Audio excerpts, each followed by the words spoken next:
The hall was silent, yet buzzing with unspoken thoughts. Lights were dimmed low, casting shadows across the faces of thousands who had gathered to hear Elon Musk deliver what was being called his final address to humanity. It wasn't about Mars this time. It wasn't about Tesla, Neuralink, or even the future of AI. It was deeper, more personal. This time it was about the why of everything. He stepped onto the stage, his usual composure replaced by something more vulnerable. Looking into the eyes of the crowd, he took a moment before speaking. What if we've mastered how to build machines, but never understood why we exist in the first place? The question rippled through the room like a whisper from another dimension.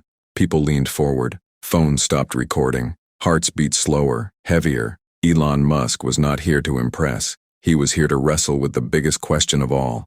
He continued, I've stood on launch pads, stared into the stars, sent humans into orbit.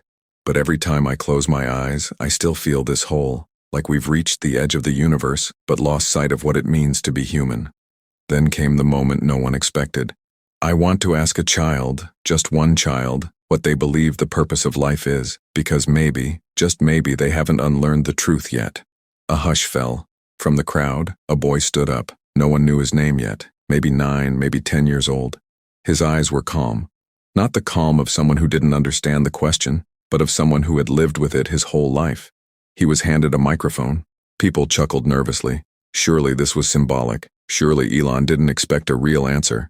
But he watched the boy with sincere expectation. The boy's voice was soft, yet steady. Mr. Musk, I think the purpose of life is to love. Not just to love people, but to love the one who made us. The hall fell still. He went on, You've built rockets that can reach planets, but no rocket can carry the weight of a soul. I think sometimes we forget that even though we explore space, it's our hearts that feel most empty. There was something ancient in the way he spoke, something far beyond his years. Elon's brows furrowed, not in disbelief, but in awe. Are you saying the answers I seek aren't in the stars? Elon asked. The boy nodded slowly. They're in the silence between questions. The audience blinked. What does that even mean? Is it poetry? Is it truth? What could a child possibly know that scientists, philosophers, and billionaires have missed? And yet a strange calm had spread. People who came to hear about the future of machines now found themselves staring into the eyes of a child who dared to speak about the soul. But could he really answer Elon Musk's final question? And what was that final question anyway? Elon took a step closer to the boy, almost as if gravity itself had pulled him forward. This wasn't about spectacle anymore. It had become a moment of sacred stillness. For a man who had conquered technology, fame, and fortune, it was humbling to stand before a child speaking truths no algorithm could calculate. He knelt slightly, so they were eye to eye. What do you mean by loving the one who made us? Are you talking about God? The boy nodded. Yes, sir. I believe God made us to love him and to love each other. That's why Jesus said the greatest commandment is to love God with all our heart and then love people like ourselves. Some in the audience shifted. You could feel the tension in the air, the kind that rises when belief meets modern skepticism. But the boy's words weren't preaching. They weren't heavy with doctrine. They were innocent. They were simple. They were, strangely, undeniable. Elon tilted his head. But if God made us, why doesn't he just appear and explain everything himself? Why stay hidden? The boy looked down for a moment, thinking carefully. Maybe he's not hiding. Maybe we've just stopped looking with our hearts. You can build machines to see stars millions of light years away. But if you don't use your heart, you won't even see the person sitting right next to you. A murmur moved through the crowd. Are you saying I've been looking in the wrong direction? Elon asked genuinely. The boy gave a small smile. I think you've been looking very far, but the answer might be very close. Elon paused, visibly shaken by the clarity of the child's thoughts. Then, in a low voice almost to himself, he said, So if the answer is love, then why is the world so broken? And this is where the boy's expression changed. He looked older for a moment, not in age, but in understanding. Because people stopped loving the way Jesus taught. They started loving only what they could control: money, power, attention. But Jesus didn't come to take power. He came to give his life, not so we could win arguments, but so we could heal. The audience was frozen, captivated. No background noise, no coughs, just silence. Elon leaned against the edge of the podium.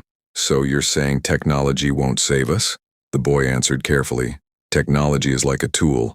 It can help you build a house, or destroy it. But it can't teach you why home matters. Only love can do that. And there it was. A child, not trained in philosophy nor polished by the world, had said something that echoed in the deepest places of the human spirit. Could it be that we've spent so long trying to evolve, we've forgotten what it means to feel? Is intelligence enough without wisdom? The audience wasn't waiting for more technology tips. They were waiting for the next word from a child who had quietly shaken the soul of one of the world's most brilliant minds. Elon looked out over the crowd, then back at the boy. You've spoken about love, about God, but how do we know any of it is real? I've spent years chasing truth through logic, data, and evidence. Is belief just a comfort, or is it something deeper? The boy's eyes met his with calm certainty. I think real belief isn't about closing your eyes, it's about opening your heart. You use science to ask how, but faith asks why. You need both, Mr. Musk, but only one can answer the questions that wake you up at night. A quiet gasp rose from somewhere in the crowd. It wasn't shock, it was recognition, because everyone had felt that ache, that midnight silence, that question that hangs in the dark. What am I doing all this for? Do you believe Jesus has those answers? Elon asked. The boy nodded again. I do, but not just because someone told me to. I read about how he lived, how he forgave, how he loved even the people who hurt him. That kind of love, it's not from this world. It's not about being religious, it's about being real. Elon was quiet. His usual sharp retorts were absent. This wasn't a debate. It was a moment of surrender, not of power, but of pride. You're saying that the greatest intelligence might be love. Yes, the boy said, because love is the only thing that survives when everything else breaks. Your machines, your rockets, they're amazing. But when someone loses a loved one, they don't ask for a robot. They ask for someone to sit with them, to cry with them, to stay. That's the part of us science can't replace. The room trembled with that truth. Grown men wiped their eyes. Women clutched their hearts. Even Elon's voice wavered. Then let me ask you, the final question I've carried for years. He looked around, then back at the boy. What is humanity supposed to become? It was the question no scientist had ever answered for him. Not fully. They had given visions of civilizations on Mars, interconnected brains, artificial general intelligence, but none of it had satisfied his deepest longing. The boy took a breath, then spoke with gentle power. We're not supposed to become something bigger. We're supposed to return to something deeper. We were made to walk with God. That's what Jesus tried to show us, that greatness isn't in reaching the stars, it's in learning to kneel. A stunned silence swallowed the auditorium. Could it be that humanity's future wasn't forward, but inward?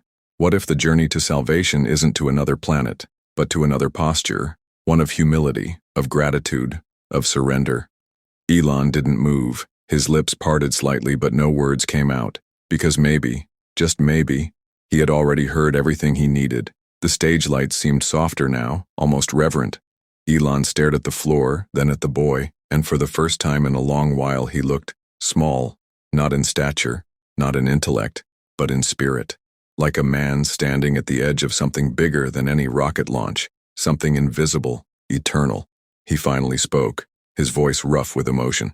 You talk about Jesus not as a symbol, but as someone real, like someone you actually know. How is that even possible? The boy nodded slowly, compassion in his young face. Because he's not a story to me, he's a friend. I talk to him when I'm scared. I thank him when I'm happy. I try to live like him, not perfectly, but I try. And when I mess up, I don't feel shame. I feel grace. Elon blinked. Grace? It's when you're loved, even when you don't deserve it. Another wave of stillness swept over the room. That word, grace, it cut deeper than logic ever could. The boy continued, I think the world doesn't need more perfect people. It needs more people who know they're broken and still choose to love anyway. Elon swallowed hard. But what about the future? Don't we have a responsibility to evolve, to expand our species, to secure our survival? The boy didn't flinch. Yes, but what's the point of surviving if we lose our soul in the process?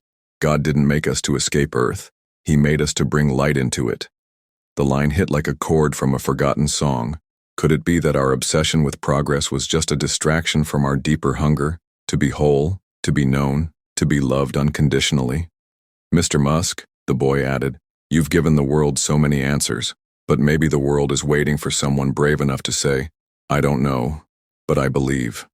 And now the question wasn't just for Elon, it was for the audience, for the millions watching the broadcast, for you. What if we've built towers to the sky but forgotten how to build bridges to each other? What if the smartest thing we could do is love like Jesus loved, not to prove we're right, but to show someone they matter? Elon sat down slowly on a nearby stool, eyes glistening. You've made me feel something I haven't felt in a long time. The boy looked at him with quiet warmth. Hope?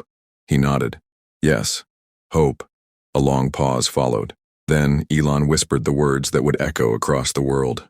Maybe the final question isn't about where we're going, but who we're becoming. And the boy, without hesitation, responded, That's what Jesus always cared about. The crowd exhaled collectively, as if they had all been holding their breath for the last few minutes. And in that silence, there was something holy, not religious, but real, something deeper than a speech or an idea. It felt like truth had entered the room, not with thunder, but in the voice of a child. Elon wiped his eyes, unashamed. I've spent my whole life trying to solve problems, to fix the future, but maybe the greatest problem has always been inside of us. The boy nodded.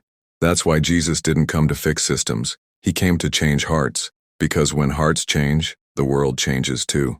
Elon sat up straighter, still absorbing every word. But hearts are hard to change. People are afraid, angry, divided. The boy's answer came soft but steady. That's why Jesus didn't just teach with words. He lived it. He washed feet. He ate with people others rejected. He forgave enemies. He healed the ones everyone gave up on. He didn't shout. He loved. A few people in the audience had tears running silently down their cheeks, not out of sadness, out of recognition, because deep down, every human longs to be loved that way. Elon leaned forward. But how do we start? If we've built our lives on things that don't last, how do we rebuild? The boy paused. Then he said something no one expected. You start by kneeling. Elon looked puzzled. Kneeling? Yes, not to give up, but to let go, to admit we're not in control, that we need something greater than ourselves, not a system, not a science, a savior. That's why Jesus knelt too. When he prayed, when he served, he wasn't weak. He was strong enough to be humble. The weight of those words landed with force. Had strength always been misunderstood? Was it not in dominance but in surrender? Not in certainty but in faith? Elon's voice broke as he whispered, Do you think he'd forgive someone like me? Someone who's doubted, who's tried to do everything without him? The boy's smile grew wider, more joyful. That's exactly who he came for. He doesn't wait for you to be perfect. He just waits for you to open the door. Elon slowly stood. His usual posture of command was gone, replaced by something lighter, something freer. I think I've been chasing the wrong stars, he said. The boy stepped forward, gently taking Elon's hand in his small one. Then maybe it's time to follow the one who made them. A collective hush fell again. Not from fear, but reverence. Because in that moment, it wasn't about Elon Musk or the boy. It was about truth. A truth too big for headlines, too pure for politics, too simple for those who complicate it. A truth that said, you are not alone, you are loved, and it's not too late to come home. The cameras captured it all. Elon Musk, one of the most powerful minds on the planet, standing still in the presence of something far beyond reason. Not a theory, not a discovery, but faith. A kind that couldn't be engineered or monetized. A kind that only came when the heart, not the mind, finally said, I believe. He turned to the boy, his voice steady but low. If I take that first step, what comes next? The boy looked around the room, then back at him. You begin again. You talk to him. Not like a ritual, but like a child talks to their father. Honest, open, real. You ask him to lead, and you listen. And slowly, things begin to change. Not always outside, but inside. Elon whispered, And that's enough? The boy nodded. That's everything. There was a quiet stillness as the message settled in. It wasn't just a moment. It was a mirror, held up to every person watching. A question whispered to every heart. What if the peace you're chasing is not in the future, but in the Father? The camera zoomed in on Elon's face, no longer stoic, no longer calculating. He looked childlike, as if something in him had cracked open, not broken, but been reborn. He stepped toward the mic and spoke to the audience, millions watching around the world. All of my life I thought the answer to humanity's survival was in reaching further, Mars, beyond, forever expanding. But maybe, the real answer has always been in reaching deeper, into ourselves, into each other, into the one who made us. Then pausing, he said slowly, I don't have all the answers, But maybe the boy is right. Maybe it's okay to say, I don't know. But I believe. The boy placed his hand over his heart, a simple gesture with profound meaning. Elon followed. The audience rose, not in applause but in unity. Some stood silently, tears rolling down. Others held the hands of loved ones. And millions behind screens around the world did something rare. They felt hope, not because a billionaire changed his mind, but because a child reminded them of a truth long buried by fear and pride, that no matter how far we've strayed, we are never too far to return. As the lights dimmed, the boy's final words echoed through the hall like a soft hymn. Jesus didn't come to make us smarter, he came to make us whole, and the moment we stop running is the moment he starts walking toward us. The screen faded to black, but the silence said more than any speech, because somewhere deep in the soul of every viewer, a question was quietly blooming. If even the smartest man on earth can humble himself before a child's wisdom, what's stopping me? And in that question was the beginning of countless new journeys, journeys not toward Mars, but toward meaning, not toward invention, but toward redemption, and maybe, just maybe, that was the final answer humanity had always been searching for.